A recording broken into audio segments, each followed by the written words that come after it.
Welcome back to the program. I'm Zev Brenner. With us once again is the hard-working District Attorney of Brooklyn, the Honorable Charles Joe Hynes. Thank you for being here with us. It's good to be with you, Zev, of course. So, congratulations. Did you have any doubt that you were going to win this case? Talking about the Weberman case. I've been a trial lawyer and a teacher of trial advocacy for more than 40 years, and you can never predict the outcome. But I was confident that the case went in very, very well. Our lawyering team was terrific. Included a young assistant named Kevin O'Donnell and Linda Lyman, and they did an extraordinary job. We also had a great appellate lawyer sitting with them, Althea Bruffy. So, we did the best job that was required, and it was, after all, a one-witness identification case. So it was a matter of credibility, and our victim, who was courageous enough to come forward, held up under 4 days of cross-examination. Was there any moment when you thought that maybe, because really it boils down to he said, she said, because there's no hard evidence. It's like he says and she said. Was there ever a moment when you said maybe it's not going to go our way? Well, I thought he had two problems. One, he couldn't really explain why he took this kid upstate in his car alone. And two, he couldn't really understand. He couldn't explain away the purchase of women's lingerie.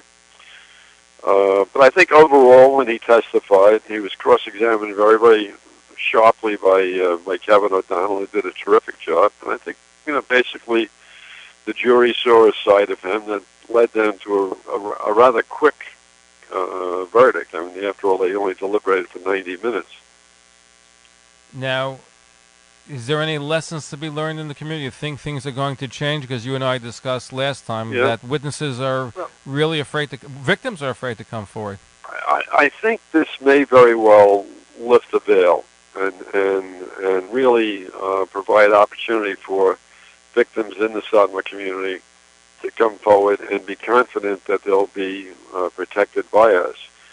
And the other thing I'm optimistic about is that the Din of Crown Heights last year issued a decree which required any member of the Lubavitch sect to report without any prior screening any cases of sex abuse involving children to civil authorities. I think that's a major breakthrough, and I would hope that I would be able to meet with the Satmar Rebbe from Williamsburg to ask him to do the same thing. And we'll see.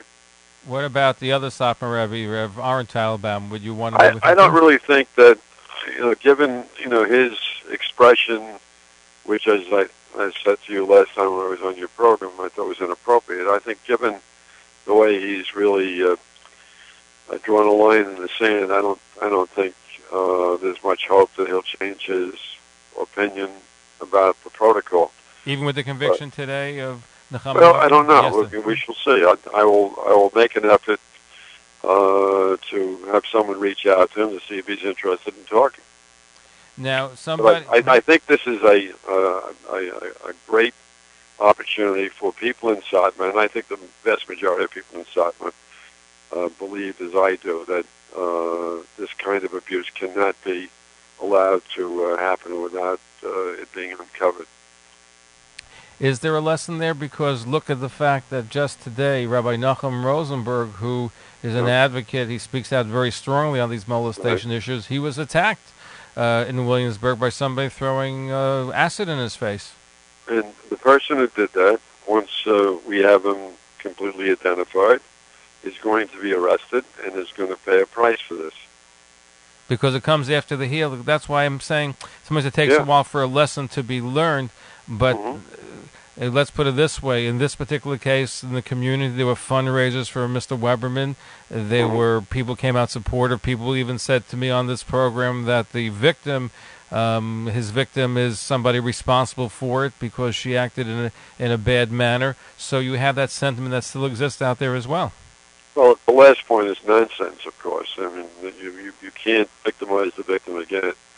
The first point about raising money for him and supporting him, I never had a problem with that. That's a personal choice. I only wish, and I've said this a number of times, that we would have the same level of support for victims in these cases, whether it's Satmar or any other religious sect.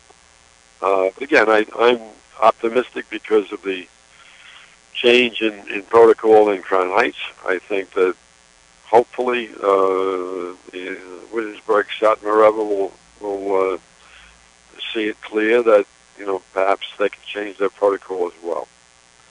Now, certainly, Crown Heights is a different era, and I think you have different groups in Crown Heights, and they operate on a different basis. But Right. and you know that. So the question, though, is in Williamsburg, will things change? Because I think you and I discussed that there are other victims, and let's take the Knockem Weberman case. There are other victims that were said they were victimized, and I believe your office may have spoken to some of them, but only this young lady was willing to go forth and put herself through the rigors of a trial. Right, and I think that her courageous actions may lead to other victims to come forward now. Now, some of the victims who came forward before talked about incidents that happened beyond the statute of limitations. So even though they were willing to talk to us, we couldn't prosecute the cases based on their information because of the fact that the statute had run. There are one or two other victims who have come forward, and we're afraid to go the next step. If we can encourage them to cooperate with us, then perhaps we'll move, to another level. Now, what happens next? The sentencing is pretty quick. What is he looking at? January 9th. January 9th. That's very quick. Is that usually the norm where it happens so rapidly? Well, I don't think it's all that fast. I mean, it's almost a month, and he's facing a minimum of 25 years, and we will now consider, under all the circumstances, whether we'll ask Justice Ingram to impose consecutive sentencing for some of his acts. I mean, I think it's clear that the jury has spoken very definitively that what he did was outrageous. It was a horrible thing to do to a child, and he's got to pay a severe price. Now, there's certainly, I believe, if I remember reading correctly, he has a right to appeal the verdict as well. Oh, every defendant who's been has convicted has that right. But in your estimation, the evidence, or was it based on the evidence, or was it on credibility in this particular trial? Well, they're inextricably related. I think that the whole case came down to whether they believed the victim or they believed Weberman, and they obviously did not believe Weberman. And I thought something very interesting happened that I have not seen in the more than 40 years that I've been in this business. When the clerk asked for the verdict on the first count of the indictment, all 12 jurors said guilty. And Judge Ingram had to remind them that the verdict will be announced by their foreperson.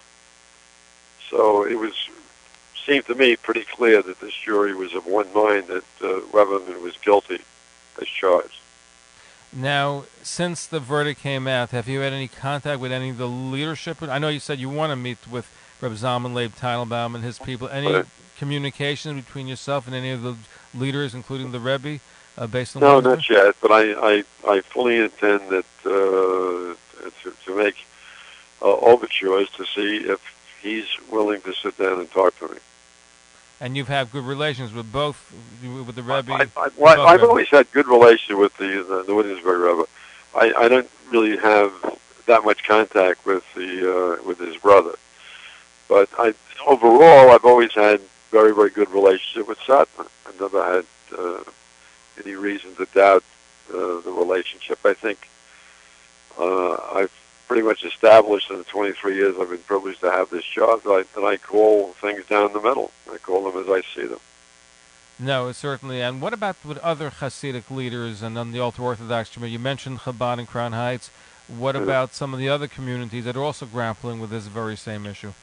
But again, I've always had very, very good relationships. I mean, last night I had my Hanukkah party, and it was well attended by the broad spectrum of the Jewish community, including a number of Hasidic or representatives of the Hasidic sects. And I'm willing to sit down and discuss with any of the leadership, a way in which we could get the same protocol as we have in Crown Heights. Of all the convictions dealing with these molestation cases, especially vis-a-vis the ultra-Orthodox community, would you say yesterday is a major turning point where you think things are going to change drastically over the course of time? Well, I certainly hope so. There's no way of predicting that. I think that the first thing I'm optimistic about is I think that it will encourage young victims to come forward and cooperate with my office, but it remains to be seen. But overall, I'm hopeful that this conviction will have such a jarring effect on the Satmar community that they'll consider the Crown Heights protocol. Now, what about some of the other players, for example, those that tried to allegedly intimidate not just the victim but the victim's husband and those that are in the courtroom? So we're seeing some of that. What happens on those cases next? Well, those cases are now pending, and obviously we'll push them forward as rapidly as we can. We've made it very, very clear to the lawyers who represent the four defendants that there'll be no disposition. There will be a trial. And if they're convicted, we're going to ask for very, very severe penalties. We will not brook any kind of intimidation, any kind of threats against victims or relatives of victims in these cases. So no plea bargaining. This is full trial. Absolutely no. No chance for them to...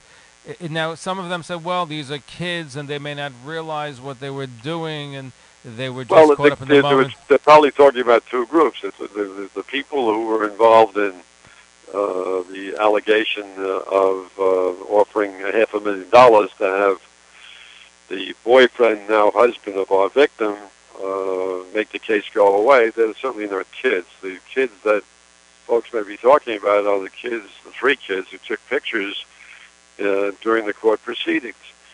And we are examining the cell phones to see whether or not, as we believe, that the picture of the victim was transmitted over the Internet. And if that happens, we're going to ask a grand jury to consider indicting for civil rights violations. And then, again, in those cases, there will be no plea bargaining at any level. And while they face only a year in jail, we will require as much as we can for a serious jail sentence. Now, let me ask this question, too. Now, what about the secondary intimidation? Here you have a primary one. For example, in the case, and we have on just a little bit, the husband of the victim, Mr. Hershey Deutsch, is going to be with us. Now, he had a restaurant, and then because of this whole thing in a wave of intimidation, so he lost his certification, saying because he's involved in this whole thing, they withdrew that, which has nothing to do with whether the fact it's kosher or not, but he's claiming that the certification was withdrawn, he had to go out of business. Does that violate any of the rules? Can you just do that as a form of intimidation? That's going to be dispositive of the ultimate underlying charge of the bribe offer. And of course, that'll be used during the course of the trial.